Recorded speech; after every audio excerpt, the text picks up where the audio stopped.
Une délégation libanaise est attendue à Paris où elle doit rencontrer les dirigeants de l'organisation alors que le Liban est sous le feu d'intenses bombardements depuis une semaine sur fond d'escalade militaire entre Israël d'une part, l'Iran et la milice chiite libanaise du Hezbollah d'autre part.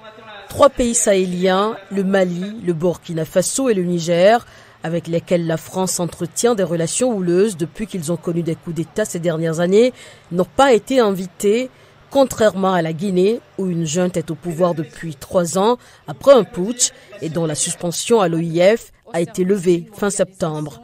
Et la francophonie n'est pas la France. Si la francophonie était aujourd'hui, ça l'a été par le passé. Ce que vous dites, une organisation qui se fait manipuler ou mener par la France, je pense que ma place ne serait pas ici. Mais alors pour la Guinée, je dois vous expliquer une chose.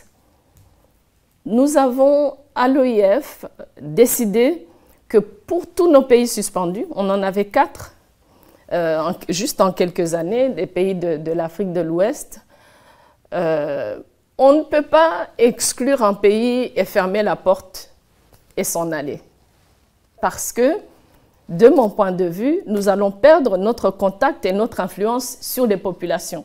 L'OIF, qui a pour mission de promouvoir la langue française, estime le nombre de locuteurs français à 321 millions sur les 5 continents, ce qui en fait la 5e langue la plus parlée au monde.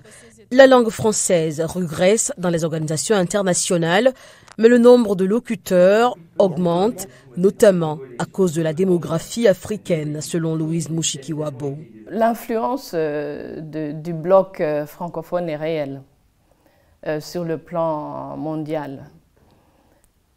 Les pays membres particuliers, tels que la France, dont vous parlez, notre rôle n'est pas de faire avancer les intérêts d'un seul pays.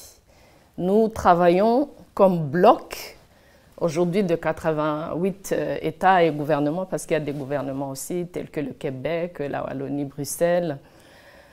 Et donc, nous essayons de trouver un dénominateur commun sur lequel nous engageons des activités qui nous donnent de l'influence. Je vous donnerai un exemple. Le président Emmanuel Macron voit dans la francophonie un espace de médiation, un espace de dialogue pour régler des différends politiques, comme c'est le cas entre la RDC et le Rwanda.